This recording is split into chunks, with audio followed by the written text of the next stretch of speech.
We've covered awful atheist memes before, and we're going to do it again here on the Council of Trent, so why wait? Let's jump right into it. Here's the first meme.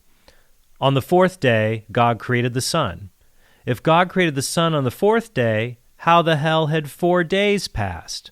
What's hilarious about this meme is that there's a variant of it that's at least 1,600 years old.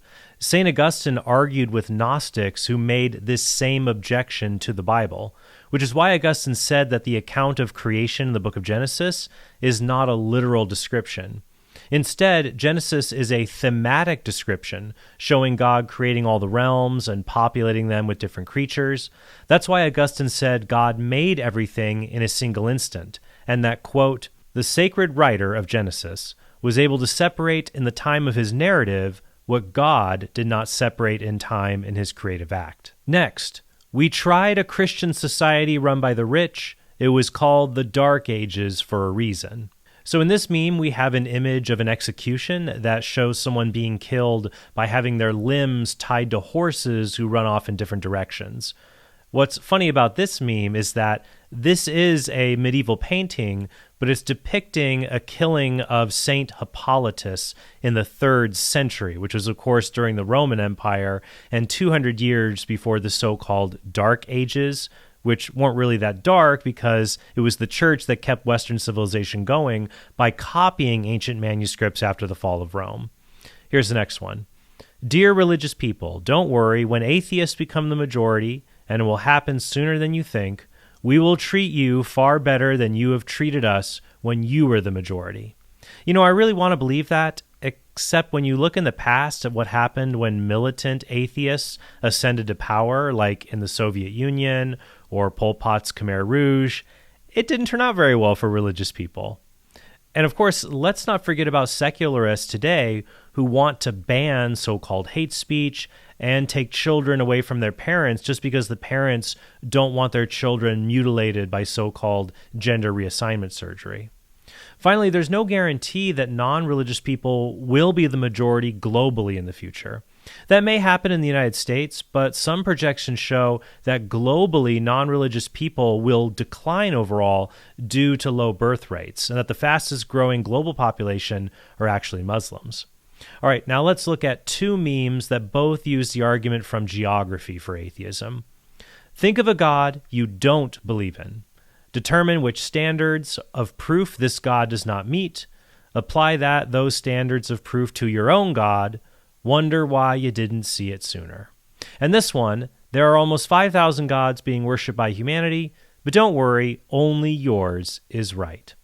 The biggest problem with these memes is that they don't define what the word God refers to. God, for these critics, is just any super being people worship. But that's not God. God is the infinite act of being itself, unlimited in power, knowledge, and goodness. God is not a being in the universe. God is the ground of being, so God is infinite in all respects. The reason I don't believe in Thor or Zeus or Buddha, who isn't a god in Buddhism, by the way, I don't believe in these creatures, it's because they're finite beings. I believe in God, and these beings are not God, no matter what you call them, because they are limited and finite. In their respective mythologies, these beings often come into existence, they change, they're ignorant of some things, they are thwarted, and sometimes they do evil. The fact that they exist in time shows they are not God, because God made time itself. Since these mythological beings are not pure actuality, they are not God. They may be super beings, but they are not God, which is why I don't believe in them, because I believe in God. I agree with classical theists like Aristotle and Jewish and Muslim philosophers that there is one infinite God. We may disagree about how God revealed himself to humanity, but we can agree that one infinite God does exist. Moreover, atheists can't say, I must reject the God of the Bible because he sounds like a god of mythology in some parts of the Old Testament. That's because I interpret the Bible in accord with what reason tells me about God. So if I know from reason that God cannot have a physical body as part of his divine nature, because God created all material things from nothing, then that means the Bible's descriptions of the Father having a body must be non-literal. There are examples of God giving humans a non-literal image of himself, which is called a theophany. Finally, this meme can backfire on atheists.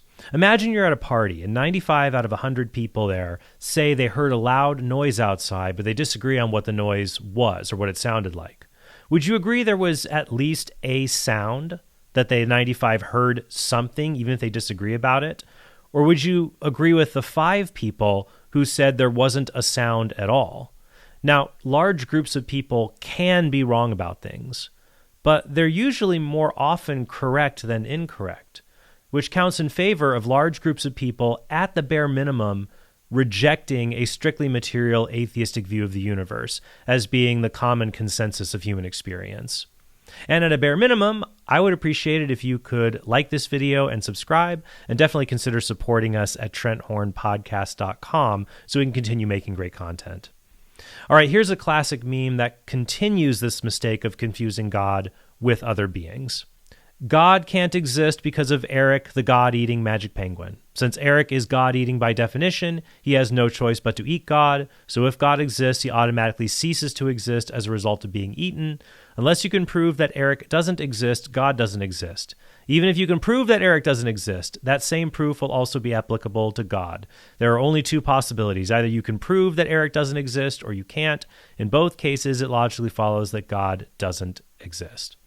I would just ask, what is meant by Eric being a penguin? If he has feathers and occupies space and time, then he's not God. And if he's a timeless, spaceless penguin, then he's not a penguin, because penguins, by definition, are a kind of physical, temporal bird. God is simply that which no greater can be thought.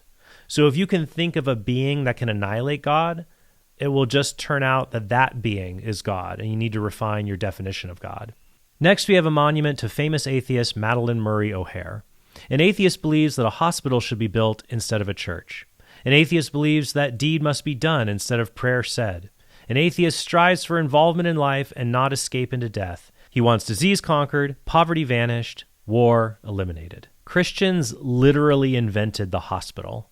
The Catholic Church is the largest non-governmental provider of healthcare in the world. Think about how many hospitals are named after a person from the Bible, like St. Luke, versus someone like Charles Darwin.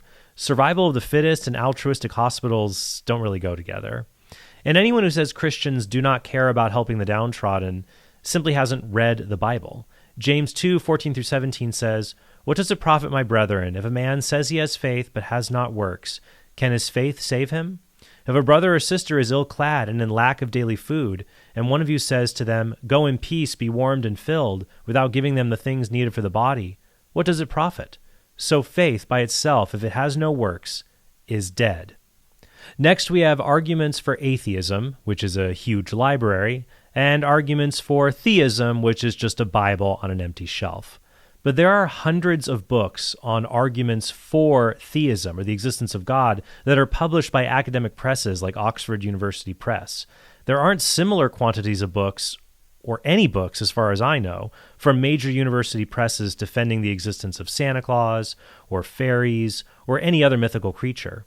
Instead, the existence of God is a major feature of philosophical debate. So you'll see powerful arguments on both sides that need to be addressed. This one is more of a self-own. Atheist Dad says, "I don't wear anything that states my lack of belief. So why do Christians feel the need to share to the world their belief system?" And the next picture is him wearing an atheist shirt with the tag, "Worn with pride." Next we have, "You like computers? Thank this gay atheist, Alan Turing, father of computer science." Okay, so computers prove homosexuality and atheism are good things?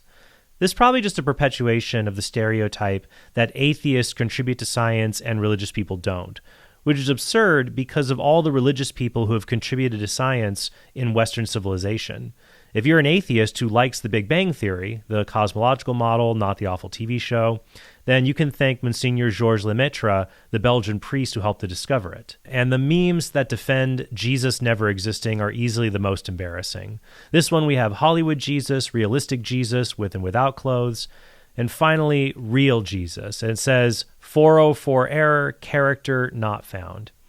Atheists who reject the historical existence of Jesus are like Christians who think the earth is flat. They are the fringe minority that modern scholarship does not take seriously. In his book, Did Jesus Exist?, the agnostic scholar Bart Ehrman writes, "The view that Jesus existed is held by virtually every expert on the planet."